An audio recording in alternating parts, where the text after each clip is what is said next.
Right sir. ఇక తెలంగాణ అటవీ శాఖ మంత్రి కొండా సురేఖ చేసిన ఒక వ్యాఖ్య, మంత్రులు డబ్బులు తీసుకుని ఫైళ్లు క్లియర్ చేస్తారు అని చెప్పి ఇప్పుడు బీఆర్ఎస్కి అస్త్రంగా మారింది సార్. బీజేపీ నాయకులు కూడా విమర్శలు చేస్తూ ఉన్నారు. ఇక్కడ కమిషన్లు వసూలు చేసి అక్కడికి పైకి పంపిస్తూ ఉన్నారు, సూట్ కేసులు మోస్తూ ఉన్నారు అంటే గతంలో కూడా చాలా ఆరోపణలు చేశారు. కాబట్టి ఈ వ్యాఖ్యలను బేస్ చేసుకుని ఇప్పుడు విమర్శల దాడిని మరింత పెంచారు. సో ఈ వివాదానికి కారణమైన మంత్రి కొండా సురేఖ బయట ఒకసారి ప్లే చేయండి. ఫారెస్ట్ మినిస్టర్గా ఉన్నాను కాబట్టి నా దగ్గరికి కొన్ని కంపెనీలవి క్లియరెన్స్ కోసం అని చెప్పి ఫైల్స్ వస్తూ ఉంటాయి. మామూలుగా మంత్రులు అట్లాంటి ఫైల్స్ వచ్చినప్పుడు డబ్బులు తీసుకొని క్లియరెన్స్లు ఇస్తూ ఉంటారు.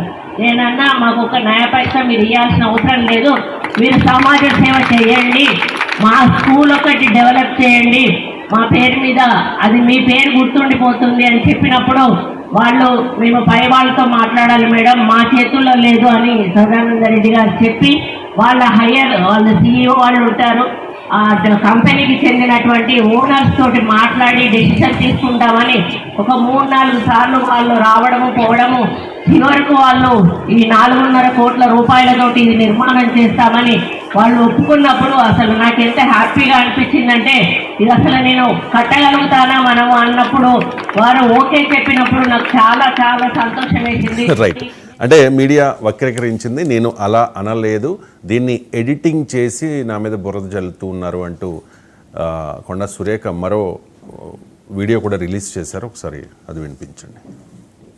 ప్రజల సంక్షేమమే ధ్యేయంగా, ప్రజల అభివృద్ధి ధ్యేయంగా ఈరోజు కాంగ్రెస్ పార్టీ ముందుకు పోతున్న విషయాన్ని జీర్ణించుకోలేక ఏ విధంగా వాళ్ళు ఎట్లా ఏదైతే పదవిని కోల్పోయారో ఆ రోజు నుంచి ఒక ఫ్రస్ట్రేషన్లో ఉండి ఏ చిన్న విషయాన్ని కూడా దాన్ని గోరంతలు కొండంతలుగా చేసి మళ్ళీ పూర్తి వీడియోలు కూడా ప్రసారం చేయకుండా అక్కడ ముక్క ఇక్కడో ముక్క తీసి అతకబెట్టి మార్ఫింగ్ చేసి దాన్ని వేరే ఆలోచన అంటే వేరే మీనింగ్ వచ్చే విధంగా ప్రజల్లోకి పంపిస్తూ తప్పుడు ప్రచారం చేస్తున్నటువంటి ఈ బీఆర్ఎస్ పెయిడ్ బ్యాచ్ని దయచేసి వాళ్ళను నువ్వు కానీ ఇటువంటివి చేయడం మాన్పించకపోతే భవిష్యత్తులో చాలా ఇబ్బంది పడేటువంటి అవకాశం ఉంటుంది. ఎందుకంటే ఈరోజు మేము కోట్లాది రూపాయలు ప్రజలకు ఖర్చు పెట్టి ఒక్క రూపాయి కూడా డబ్బులు వాళ్ళ నుంచి ఆశించకుండా ఈరోజు మీరు చూస్తూ ఉన్నారు. ఈ 6 గ్యారంటీల విషయంలో కానీ ఫ్రీ బస్సు విషయం అంటే మామూలుగా నేను మంత్రిని కాబట్టి నా దగ్గరికి కొన్ని కంపెనీలకు సంబంధించిన ఫైళ్లు క్లియరెన్స్ కోసం వస్తాయి. మామూలుగా అంటే జనరలైజ్ చేసి అంటే మంత్రుల దగ్గరికి ఏదైనా ఫైల్స్ వెళ్తే డబ్బులు తీసుకుంటారు అన్నట్టుగా కొండ సురేఖ మాట్లాడారు అనేది చాలా మంది చెప్తారు. కాంగ్రెస్ నాయకుల వివరణ ఏంటంటే బీఆర్ఎస్ టైంలో ఇలా ఫైల్ వచ్చినప్పుడు మా డబ్బులు తీసుకునేవారు అని అన్నారు అని వాళ్ళ వివరణ అది. కానీ ఆ వీడియో చూస్తే ఆమె క్లియర్లీ అన్నారు, సాధారణంగా నా దగ్గరికి మంత్రిగా ఉన్నప్పుడు ఫైల్ వస్తాయి, మంత్రులు డబ్బులు తీసుకొని ఫైల్ క్లియర్ చేస్తూ ఉంటారు అని. మధ్యలో బీఆర్ఎస్ ప్రభుత్వంలో అని అన్నదా లేదా మనకు తెలియదు. సో బట్ ఏదున్నా ఇప్పుడు మనకు తెలుగు సినిమా పాట ఉంది, మీలో పాపం చేయని వాడు ఎవరు రాయితో కొట్టండి అని. రాజకీయాల్లో ఇదంతా తెలియంది ఎవరికి. నేను ఇంతకుముందు అదే అన్నా, దొరికితే దొంగ, దొరకకపోతే దొర. ఇందులో చేయండి ఏంటి? ఇప్పుడు రేవంత్ రెడ్డి ఓటుకు నోటు ఉంది.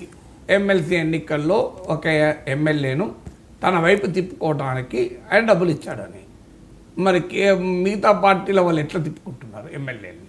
ఇది దేశమంతటా పార్టీ ఒక పార్టీలో గెలిచి ఇంకో పార్టీలో చేరతలేరా? వీళ్ళంతా ఎట్లా చేరుతున్నారు?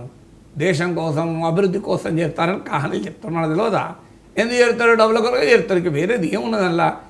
కాంట్రాక్ట్ల కొరకు, ఆస్తుల కొరకు, రకరకాల వ్యక్తిగత అవసరాల కొరకే చేరుతారు. ఇలా సైద్ధాంతికంగా ఏమున్నది? మళ్ళీ ఈ రాజకీయ ఫిరాయింపుల ప్రతి ఒక్కటి అవినీతితో జరిగేది, అందులో అనుమానం వెళ్ళలేదు. అది ఏ రకమైన అవినీతి? క్యాష్ అండ్ క్యారీనా, లేదు పోస్ట్ వల్ల అధికార పదవి కొరక నిస్వార్థంగా అయితే జరగవు రాజకీయ ఫిరాయింపులు. 100% రాజకీయ ఫిరాయింపులు అవినీతి ఫిరాయింపులే. పదవి కొరకో, పైసల కొరకో, ఏదో ఒక దాని కొరకు. అందువల్ల ఇందులో ఓటుకు నోటైనా ఊళ్ళో ఏమైంది, వీడియో ఎవిడెన్స్ వచ్చే వరకు సో చర్చ వచ్చింది. కానీ ఏం చేయగలిగారు? ఏం చేయలేదు కదా. ఏమైంది? Nothing happened. 10 ఏళ్ళు ఉన్నారు కదా. ఇన్నేళ్ళు ఆ కేసు అయినాక ఎన్నేళ్ళు ఉన్నారు తర్వాత కూడా మరి ఏం జరగలే కదా, నథింగ్ హ్యాపెండ్ కదా. సో అందువల్ల ఇక్కడ మంత్రులు కూడా అంతే, కమిషన్లు తీసుకుంటూ దొరికిపోతే వాడు దొంగ. మీకు గుర్తుండే ఉంటుంది బంగారు లక్ష్మణ్, బీజేపీ నాయకుడు. ఆయన ఎంత పాపం అని ఎందుకంటున్నా అంటే 100 కోట్లు కమిషన్లు తీసుకున్న రోజుల్లో ఆయన ₹1,00,000. ఆ మేరకు అందుకే సానుభూతి నాది. సో ఏమైంది బాబు, ఆయన క్యారీరే అయిపోయింది. ఆయన బీజేపీ ఆల్ ఇండియా ప్రెసిడెంట్, దేశ రాష్ట్రపతి అయ్యేవాడు, గ్యారంటీగా రాష్ట్రపతి అయ్యేవాడు. సో భారతదేశ రాష్ట్రపతి అయ్యేవాడు బంగారు లక్ష్మణ్.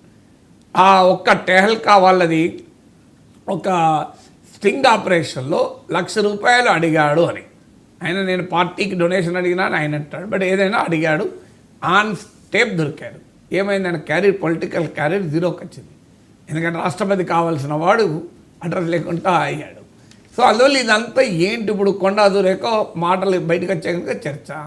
పోనీ కొండా సురేఖ అనలేదనుకో, దేశంలో మంత్రులు ఎవరు కమిషన్లు తీసుకోరా, మంత్రులు ఎవరు డబ్బులు తీసుకోకుండా క్లియరెన్స్లు ఇస్తున్నారు ఆ ఫైళ్ళు. నా గుణమే చేసుకొని చెప్పండి, ఏ రాష్ట్రంలో వేరే రాష్ట్రాలు పక్క పెట్టండి, మన దగ్గర ఇప్పటి ప్రభుత్వం, గత ప్రభుత్వం, అంతకుముందు ప్రభుత్వం, ఏ ప్రభుత్వం కానీ ఫైళ్ళు క్లియర్ చేసేటప్పుడు మా డబ్బులు అస్సలే ముట్టకుండా ఎంతమంది చేస్తున్నారు పనులు. చేస్తున్న డబ్బులు ఎన్నికలు వస్తున్నాయి, ప్రజలకు ఎలక్షన్ డబ్బులు ఖర్చు పెట్టడానికి. ఒక ఎమ్మెల్యే 30 కోట్లు 40 కోట్లు ఎన్నికలు వస్తాయి ఖర్చు పెట్టడానికి. డబ్బులు ఎవడన్నా సొంతగా సంపాదించే డబ్బులు ఖర్చు పెడతారా? ఇప్పుడు 120 కోట్ల సీట్లకు ఇప్పుడు మనమే చూసాం కదా, మునుగోడు 100 కోట్లు కదా ఖర్చు పెట్టిందని. 100 కోట్లు ఖర్చు పెట్టినా గెలవలేదని చర్చ నడిచింది కదా. బీజేపీ నాయకుడు రంగనందన్ రావు బహిరంగానే చెప్పాడు కదా, 100 కోట్లు ఖర్చు పెట్టినా మేము ఓడిపోయినాం, అమిత్ షా వచ్చినా ఓడిపోయినాం, నా దుబ్బాకలో గెలిచామని అనలేదా? సో అందువల్ల ఇది బహిరంగమే కదా. 100 కోట్లు ఎన్నికలు వస్తాయి కదా డబ్బులు. ఒక్క ఉప ఎన్నికల్లోనే 100 కోట్లు ఖర్చు పెట్టడం అంటే ఎన్నికలు వస్తే డబ్బులు అంటే కాస్ట్లీయెస్ట్ బై ఎలక్షన్స్ అని చెప్పుకున్నాం కదా మునుగోడు. ఏమైంది దానికి? వితిన్ ఒక 6 నెలల్లో రాజగోపాల్ రెడ్డి కాంగ్రెస్ నుంచి బీజేపీ నుంచి కాంగ్రెస్ అంత అయిపోయింది కదా.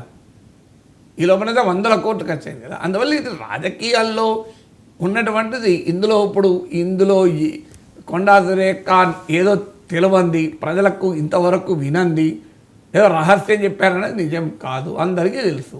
ఇప్పుడు ఆ బయటలో ఉంది కనుక చర్చ నడుస్తుంది, బయట లేకపోతే చర్చ నడవదు, ఇంతే.